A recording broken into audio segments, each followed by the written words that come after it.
aujourd'hui, au stade où on en est, notamment après la guerre des 12 jours contre Israël, l'Iran soit disposé à obéir aux Américains.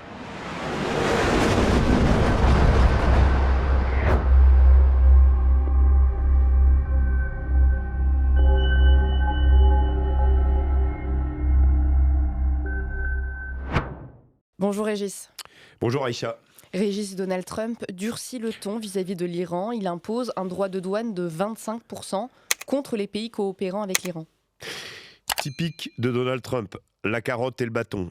Un peu plus tôt dans la journée, il avait révélé lors d'un entretien avec un journaliste que l'Iran avait tendu la main aux États-Unis, avait appelé les États-Unis pendant le week-end. En l'occurrence, c'est le ministre des Affaires étrangères iranien Abbas Araghchi qui avait contacté pendant le week-end son homologue Steve Witkoff. Ce qu'il faut savoir, c'est que ce sont deux hommes qui se connaissent bien, qui sont habitués, qui ont développé une relation personnelle au fil des négociations qui ont eu lieu pendant l'année qui s'est écoulée sur le nucléaire iranien, sur la possibilité de recommencer un accord entre les États-Unis et l'Iran. Et cet accord n'est toujours pas complètement éteint. Donc il faut savoir que c'est quelque chose qui intéresse toujours les Américains. Donc un peu plus tôt dans la journée, Donald Trump avait dit il y a encore une place à la négociation.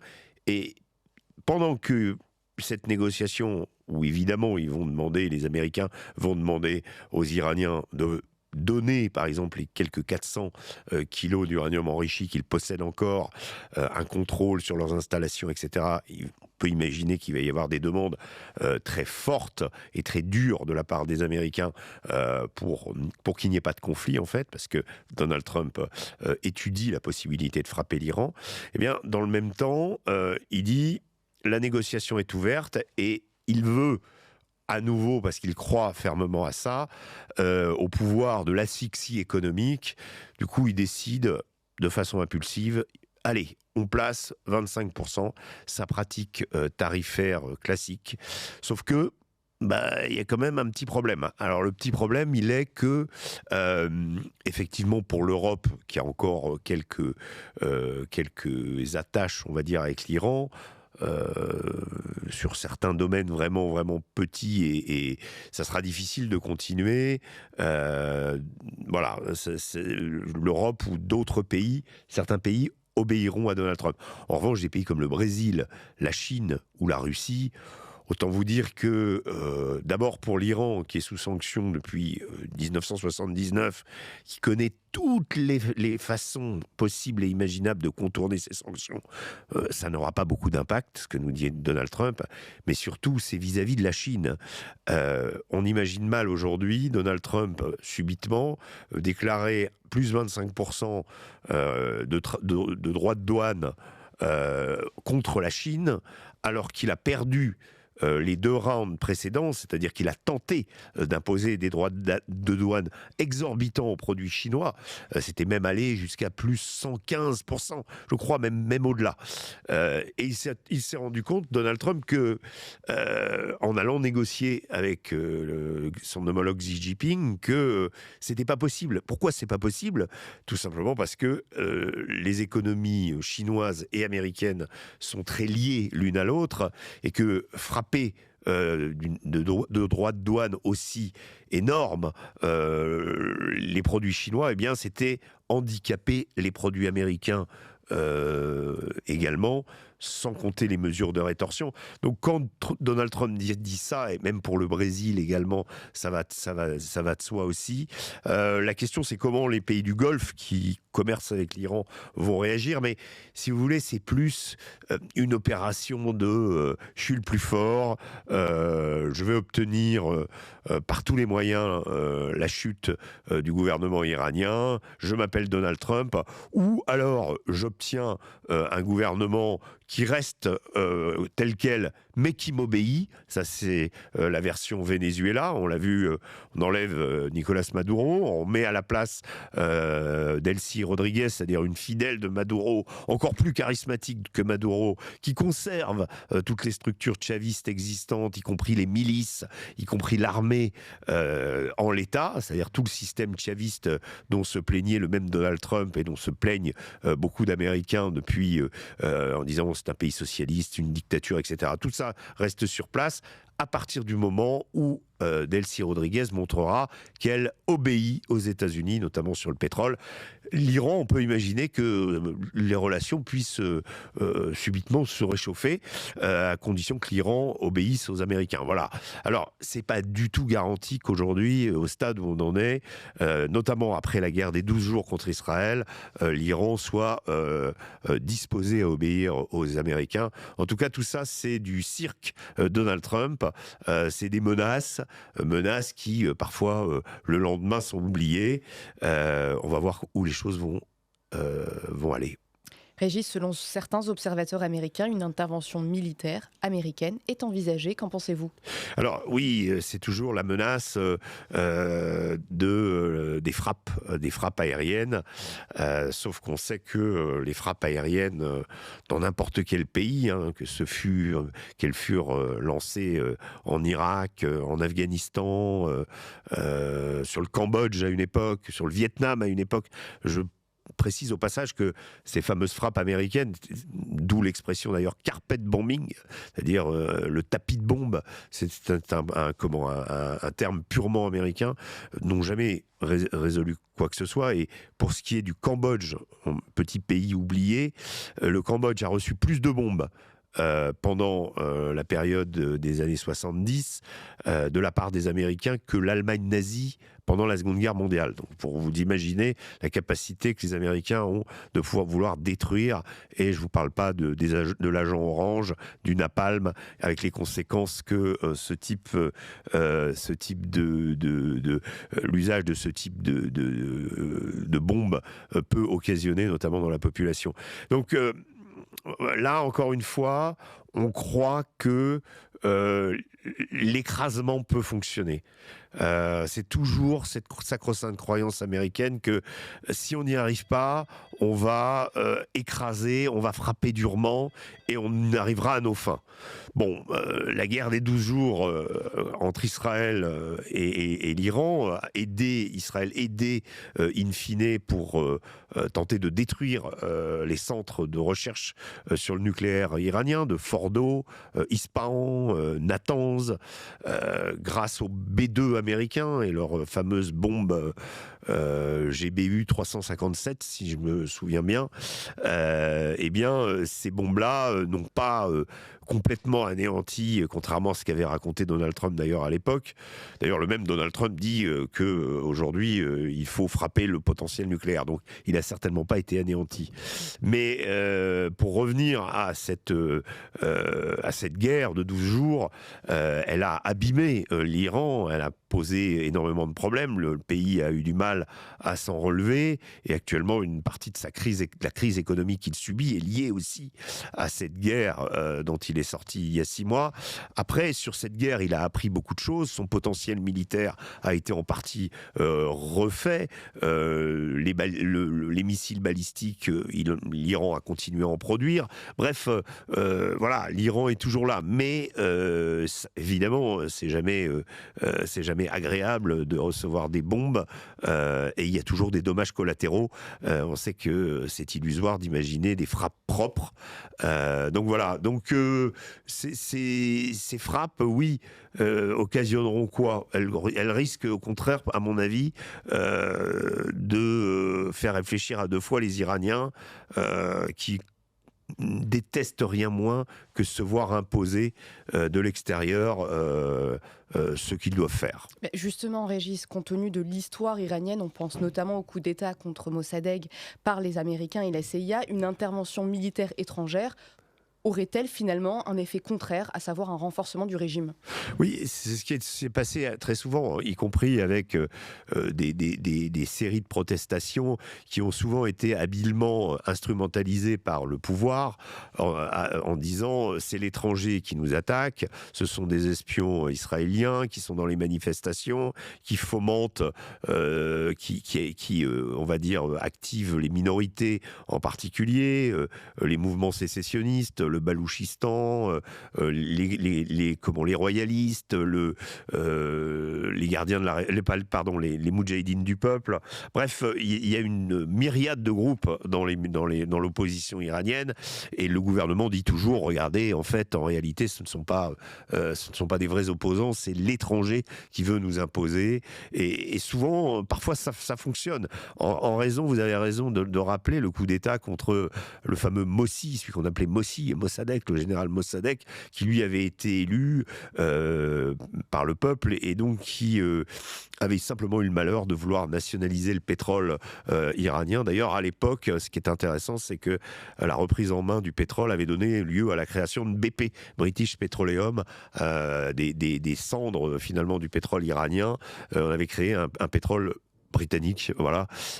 Et Mossadegh est resté dans la mémoire des Iraniens.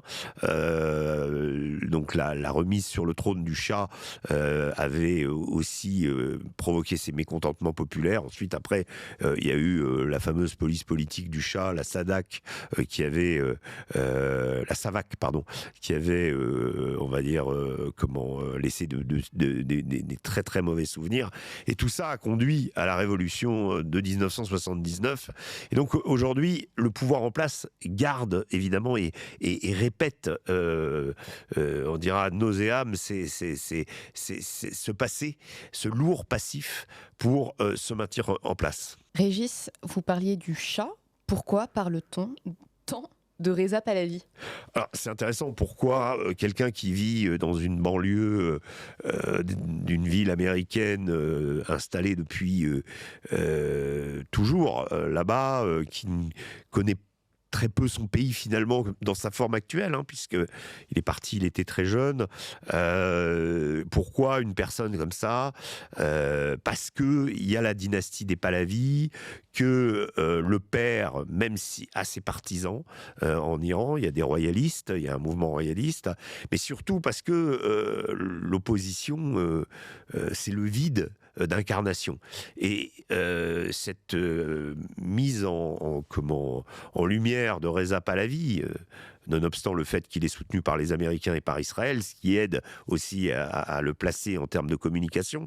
Mais en fait, Reza Pahlavi incarne lui-même l'absence finalement d'unité dans l'opposition iranienne, le morcellement entre, je les ai déjà cités, les mouvements kurdes, les mouvements du Balouchistan.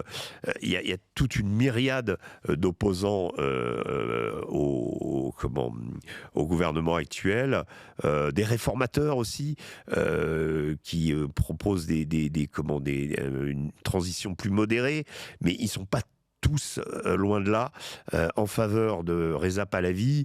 Et là, on a donc une figure qui a un héritage, qui vient du passé.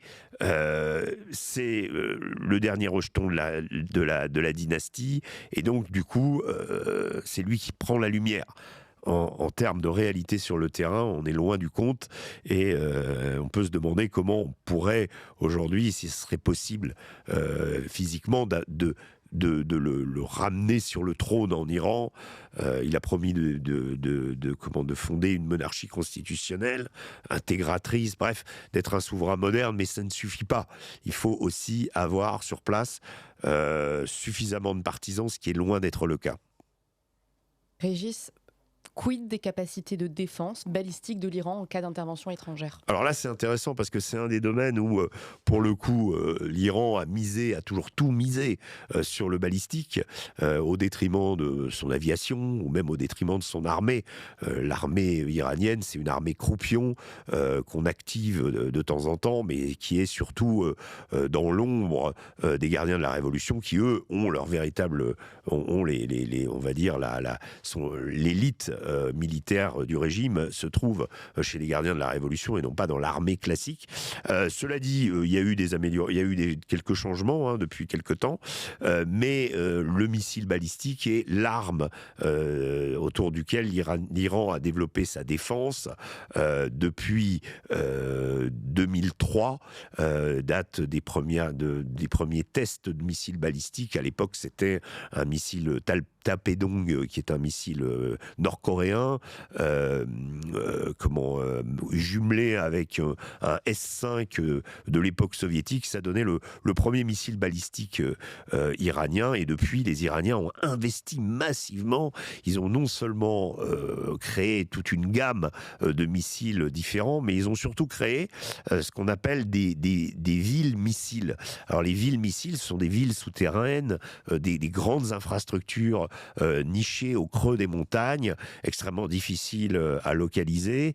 Et certains experts estiment qu'entre 10-15% de ces cités des missiles auraient été détruites par les Israéliens lors de la guerre des 12 jours. 10-15%, c'est très peu.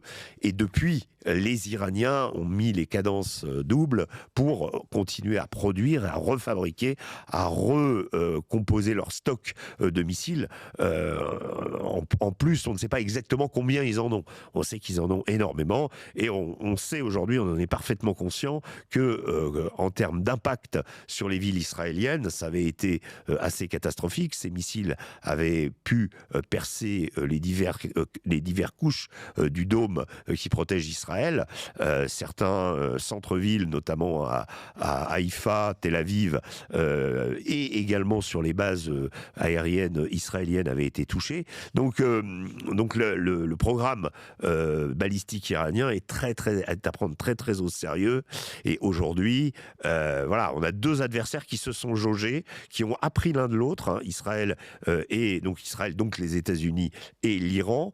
Il y a eu une guerre entre eux, elle a duré 12 jours, et on a vu que l'Iran a continué jusqu'au bout de ces 12 jours à envoyer des missiles balistiques. Donc l'Iran aussi avait surpris les Américains et les Israéliens dans sa capacité de dissimulation, notamment avec des faux avions faits en mousse, qui ont parfois leurré les pilotes israéliens, croyant avoir des avions qui, quand on les voit depuis les airs, ressemblent comme deux gouttes d'eau à des vrais.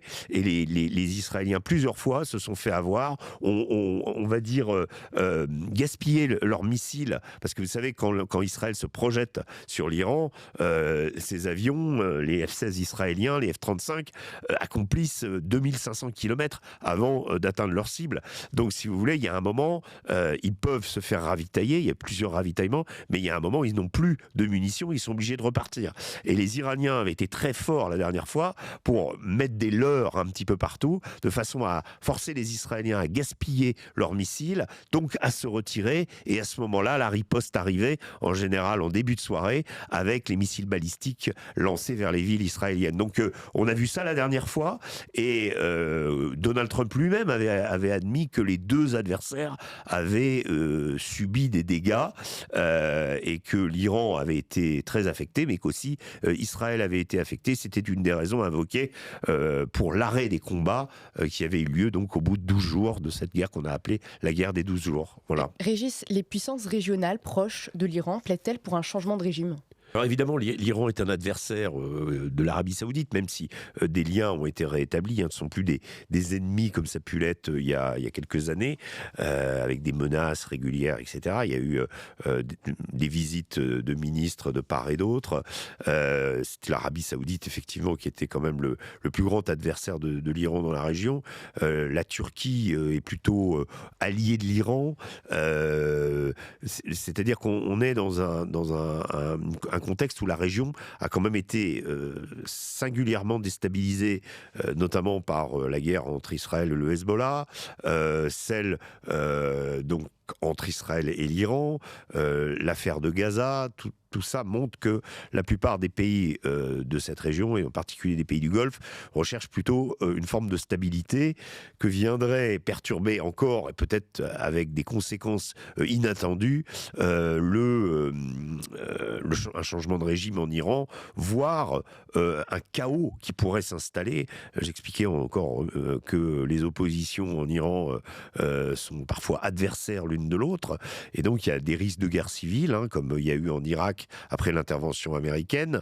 Et donc là, disons que les voix qui se portent localement, régionalement pour un changement de régime ne sont pas très entendre actuellement, en raison justement que les pays de cette région cherchent plutôt une stabilité, et que l'effondrement du régime iranien viendrait perturber cette stabilité. Il y a aussi la question du pétrole aussi, et de l'onde de choc que pourrait avoir une déstabilisation de l'Iran dans le domaine des hydrocarbures. Merci Régis. Merci.